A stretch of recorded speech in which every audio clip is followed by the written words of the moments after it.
Action propose toujours les prix les plus bas et même super bas en ce moment avec les boxeurs Ziki pour femmes en coton responsable 2 pièces pour seulement 3,48 €. Quelle affaire! Et le diffuseur de parfum Airwick 25 ml pour 2,49 €. Ça, c'est pas cher! Rendez-vous sur action.com ou dans l'un de nos 680 magasins pour encore plus de produits à des prix imbattables. Action, petit prix, grand sourire. Bienvenue au cœur de l'histoire. Je suis Virginie Giraud et aujourd'hui, pour l'interview du vendredi, je reçois Jean-Christophe Courtil.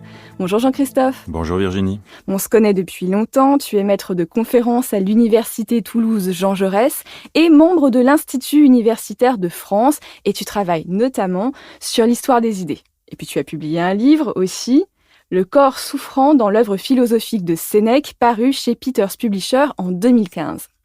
Alors aujourd'hui, je voulais qu'on parle d'un sujet qui est important pour nos sociétés, c'est l'avortement.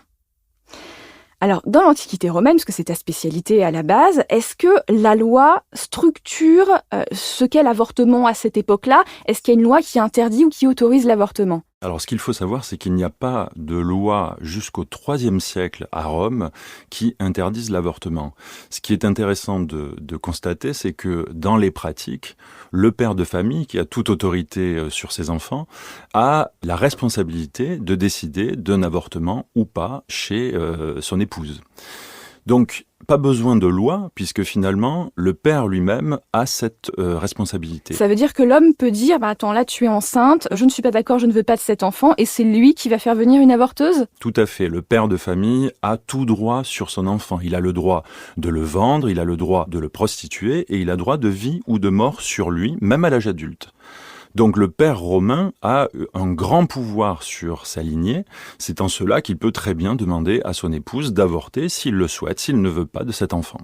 Donc si je me souviens bien de mes propres recherches, il y a quand même des cas où, en cas d'avortement, si la femme meurt, c'est l'avorteuse qui est condamnée. Effectivement, mais dans ces cas-là, encore une fois, c'est toujours par rapport au père. Il n'est jamais question de la mère. Le père peut se plaindre qu'on lui a retiré quelque chose, qu'on lui a pris quelque chose. À ce moment-là, il va y avoir une punition, mais qui va être en fait une justice de vengeance. C'est-à-dire, il va s'agir de punir la personne qui a retiré l'enfant au père sans son consentement, de même qu'on pourrait punir un voleur qui lui a volé quelque chose, ou un brigand qui a tué un de ses animaux. C'est exactement la même chose. En fait, il n'y a pas de statut particulier pour l'avortement. C'est pas plus grave qu'autre chose. Simplement, il faut l'autorisation du père. Si le père n'a pas donné d'autorisation, à ce moment-là, il peut y avoir des poursuites. Il y a des cas qui sont un peu plus obscurs dans l'Antiquité, et je pense notamment à Julie, la nièce de l'empereur Domitien. On raconte qu'elle avait une relation incestueuse avec son oncle, qu'elle tombe enceinte, et que c'est lui qui la pousse à avorter. Tout à fait. Après, ça fait partie aussi des récits qu'on retrouve dans les Vies d'empereurs, qu'on retrouve chez Suétone. Il est vrai qu'il faut toujours prendre des pincettes avec ces cas parce qu'on ne sait jamais ce qui appartient vraiment à la réalité, ce qui appartient au fantasme anti-julio-claudien. Donc, il faut prendre des précautions avec ça. Ce que ça nous montre, en tout cas, qui est important, c'est que ça nous montre, premièrement, qu'on avait recours à l'avortement parmi même les empereurs et la cour impériale, donc c'est pas simplement un procédé de bas peuple, de petites gens, et ça montre également que même chez les empereurs, il peut y avoir des décisions qui sont prises et qui ne conviennent pas au père de famille, fût-il empereur. Et on voit aussi dans les textes de l'Antiquité que l'avortement a l'air extrêmement répandu, et je pense à un texte d'Ovide que tu connais. Donc Ovide, c'est le grand poète de l'amour dans l'Antiquité romaine, et il y a un texte dans lequel il se fâche contre sa maîtresse Corinne, on suppose que c'est une courtisane, parce qu'elle a avorté sans le prévenir. Et lui, il est furieux parce que d'une part, elle est très malade, donc elle a failli mourir, il est fâché contre ça, mais il est aussi fâché parce que il sent qu'il a été spolié de son bien, qui était le bébé, et pourtant là, il ne s'agit pas d'un mariage. Oui, tout à fait, parce qu'en fait, il s'agit bien de la volonté de l'homme par rapport au corps de la femme. C'est-à-dire que Ovide est le premier dans son œuvre à dénoncer certains avortements, pas l'avortement de manière générale, c'est ça qui est intéressant. Dans l'Antiquité, c'est toujours des propos pragmatiques, c'est-à-dire du cas par cas.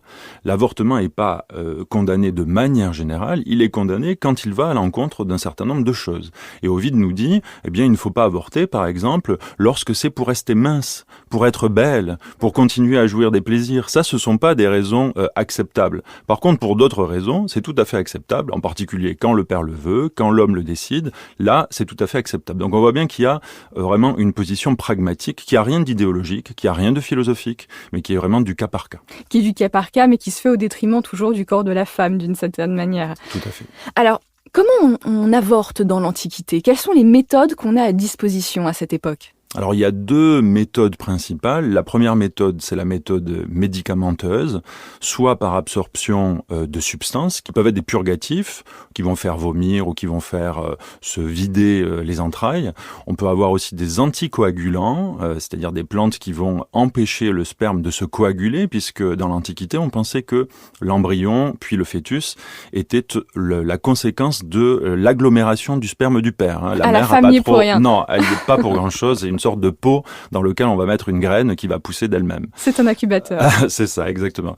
Donc, cette méthode médicamenteuse, elle est bien connue, elle est développée abondamment dans les traités médicaux. Donc, on a le silphium, on a l'hellebore noir, on a la myrrhe, on a toutes sortes de produits qui sont utilisés pour ça. Et la rue, bien sûr, pendant très longtemps. Voilà, ce sont des plantes, pour la plupart aromatiques ou purgatives. On sait aujourd'hui si elles ont un effet réel ? Alors on sait qu'elles ont un effet réel, mais à très haute dose, ce qui explique certainement les cas d'empoisonnement lors des avortements. En fait, il fallait en prendre vraiment beaucoup pour que ça fasse avorter. Mais en fait, ça faisait plus qu'avorter, et ça faisait souvent mourir la femme ou ça la rendait stérile. Parce que ça générait d'importantes pertes de sang. Tout à fait. Des pertes de sang ou des infections utérines, infections de la cavité utérine, des péritonites, des septicémies, c'est-à-dire des empoisonnements du sang. Donc ça provoquait beaucoup de dommages. C'est pour ça que c'était pas vraiment recommandé souvent par les médecins dans les traités médicaux. Et la deuxième méthode, c'est une méthode mécanique, c'est-à-dire on essayait soit avec une aiguille en bronze qu'on appelait un embryo sphanctes. Cette aiguille, on l'enfonçait dans le vagin de la femme, et on essayait donc, comme on a fait plus tard avec des aiguilles à tricoter, on essayait d'ouvrir le col et de provoquer des contractions, voire même de percer la poche de l'œuf, ou alors on appuyait très fort sur le ventre pour déclencher des contractions, donc on essayait de déclencher l'avortement de cette manière-là. Et autre possibilité, on essayait parfois en contraception d'empêcher l'enfant de se former. Et alors pour ça, il y avait toutes sortes de méthodes. La femme pouvait s'empêcher de respirer pendant le coït pour pas que le sperme remonte, ou elle pouvait déclencher des éternuements avec du poivre pour faire ressortir le sperme, ou encore sauter à grands coups pour que le sperme retombe et ne remonte pas dans l'utérus. Donc il y avait 1001 manières d'y arriver. 1001 manières, mais globalement, elles étaient assez peu efficaces. Je me souviens avoir lu chez Pline qu'il recommandait de prendre des décoctions à base de poireaux. Bon, je pense que si le poireau faisait avorter, tout le monde le saurait aujourd'hui. Oui. Inefficace ou alors dangereuse dans des proportions qui empoisonnaient l'organisme de la femme. Aujourd'hui, on sait par exemple qu'il y a beaucoup de médecins qui ne veulent pas pratiquer les avortements pour des raisons personnelles et ils se fondent sur le serment d'Hippocrate. Alors, est-ce qu'ils ont raison de le faire ? Alors c'est un vaste débat qui existait déjà dans l'Antiquité.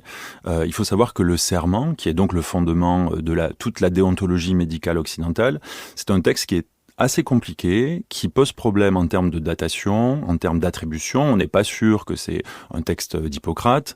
Et en plus, c'est un passage du serment d'Hippocrate qui pose pas mal de problèmes d'interprétation. Donc le texte dit, donc c'est le médecin qui parle, qui jure, puisque c'est le texte que prononcent les médecins pour pratiquer la médecine. Donc le texte dit « Je ne donnerai à aucune femme de pécère abortif ». Le pécère, c'est un tampon de coton que l'on imbibe de produits abortifs et que l'on place dans la matrice. Alors ce texte-là, il n'est pas du tout dit qu'il condamne l'avortement. Même plutôt pas, parce que ce texte veut sans doute dire qu'il ne faut pas donner aux femmes, c'est-à-dire aux femmes médecins, des substances abortives, parce qu'il y a une sorte de concurrence en fait entre les médecins hommes et les médecins femmes. Parce qu'il y a des gynécologues femmes dans l'Antiquité grecque. Exactement, parce que la gynécologie, parce que l'obstétrique, tout ça, c'est pratiqué par des femmes. Donc le texte semble plutôt dire qu'il faut laisser aux femmes le soin de pratiquer l'avortement et que c'est pas aux hommes en fait de leur donner ces substances-là. Donc en fait le texte, me semble-t-il, a été totalement déformé pour ensuite servir de fondement à ce droit d'avortement qui est pratiqué aujourd'hui par certains effectivement membres du corps médical. Oui, cet éclairage est vraiment très intéressant puisque finalement il omet de se remettre dans la pensée de l'époque antique qui ne voit pas les choses comme nous aujourd'hui. Tout à fait. Et puis c'est une interprétation qui est littérale, c'est-à-dire on prend au pied de la lettre ce qui est dit. Alors que quand on le replace dans le contexte, on ne peut pas donner cette interprétation puisque Hippocrate lui-même pratique les avortements. Hippocrate lui-même, dans ses textes, décrit un certain nombre d'avortements. Alors certes, des avortements en tout début de conception, mais c'est quand même des avortements. Et il donne plusieurs centaines de recettes de substances abortives. Donc si Hippocrate considérait que l'avortement était à bannir, il ne donnerait pas ces centaines de recettes. Merci pour cet éclairage qui est absolument passionnant. Alors, sortons de l'Antiquité. Une fois qu'on sait qu'il était pratiqué, qu'il était toléré dans une certaine mesure, est-ce qu'il y a d'autres époques de l'histoire où il est aussi toléré, où il y a une espèce de rupture quand le christianisme arrive ? Oui, il y a une rupture, on peut le dire clairement. La rupture, elle vient du fait que dans l'Antiquité, c'est le père qui a tout pouvoir, le père de famille, qui a pouvoir sur ses enfants, alors qu'avec le passage au christianisme, ce n'est plus le père qui a tout pouvoir, mais c'est Dieu. On le voit avec le mythe d'Abraham, le mythe biblique d'Abraham et Isaac. C'est pas Abraham justement qui a tout pouvoir sur son fils, mais c'est Dieu qui décide de la vie de l'enfant ou pas. Donc on va changer totalement de paradigme, on va passer d'un modèle où c'est le père qui décide à un modèle où c'est Dieu qui décide. Donc avorter, c'est pas de la responsabilité des humains, c'est Dieu qui décide de la survie des enfants ou pas. Donc il va y avoir toute une période au Moyen-Âge où bien entendu l'avortement va être proscrit et tous les théologiens vont s'attacher à l'interdire et à discuter du moment où il n'est plus possible de le pratiquer, ce moment étant le moment où le fœtus va être animé, c'est-à-dire va être doté d'une âme, terme qu'on place généralement au 40e jour, on va dire pour les garçons, 90e jour pour les filles, en respectant la théorie d'Aristote. C'est Aristote qui explique ça. Donc avant, on peut pratiquer un avortement, c'est pas vraiment un avortement, c'est de la contraception puisque l'embryon n'est pas animé. Et ensuite, par contre, ça c'est absolument interdit parce que l'embryon est animé et donc doté de sensations.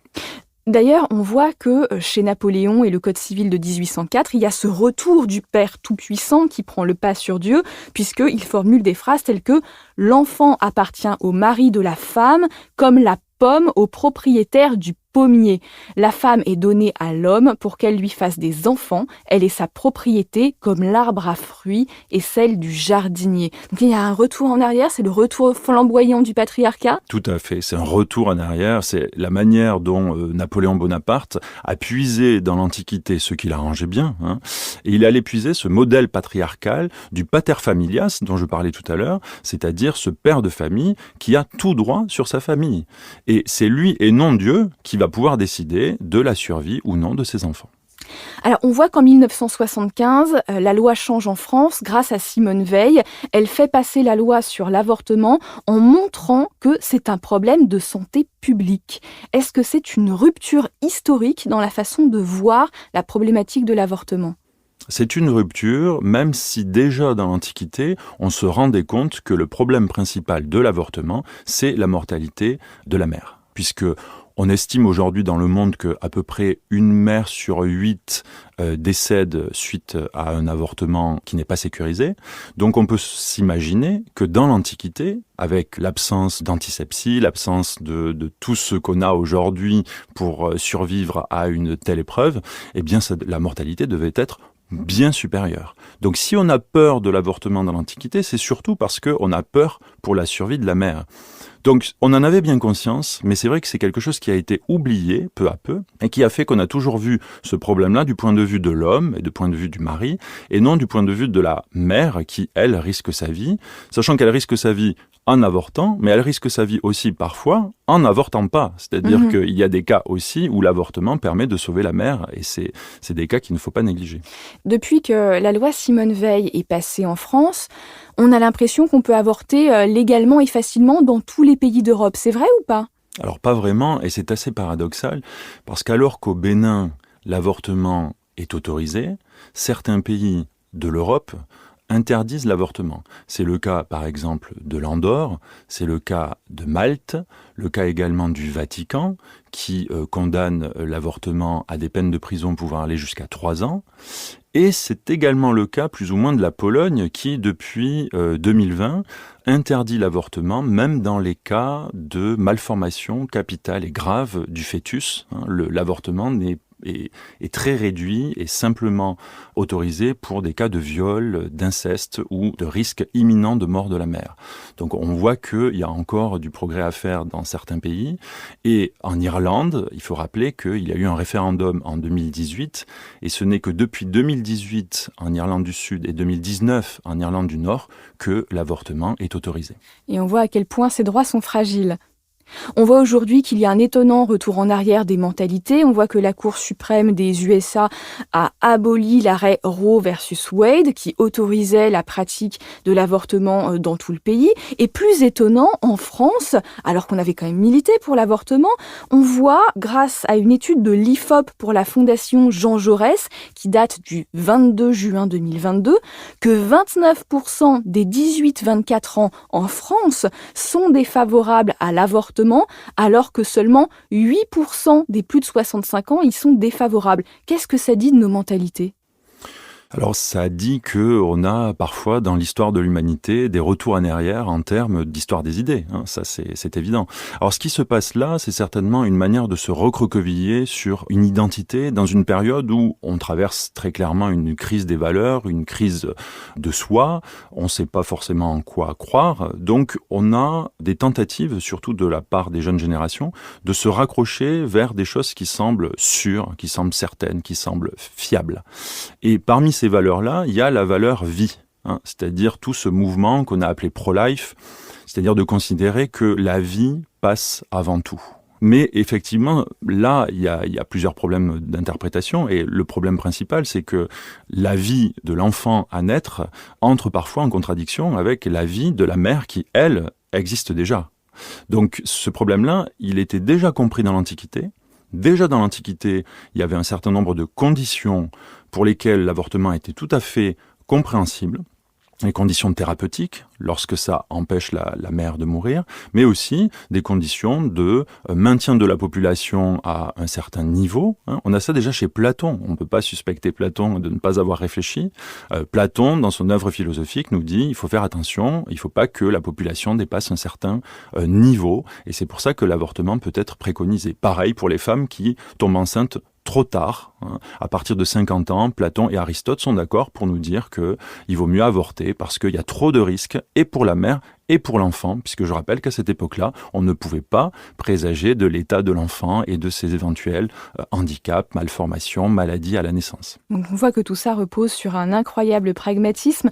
Merci Jean-Christophe Courtil, c'est passionnant de discuter avec toi, comme toujours. Avec plaisir Virginie. Je rappelle que ton dernier livre, Le corps souffrant dans l'œuvre philosophique de Sénèque, est paru chez Peter Publisher en 2015. Merci à vous tous d'avoir écouté Au cœur de l'histoire. N'oubliez pas de vous abonner sur votre plateforme préférée et si vous avez aimé, mettez-nous des étoiles et des commentaires. À bientôt.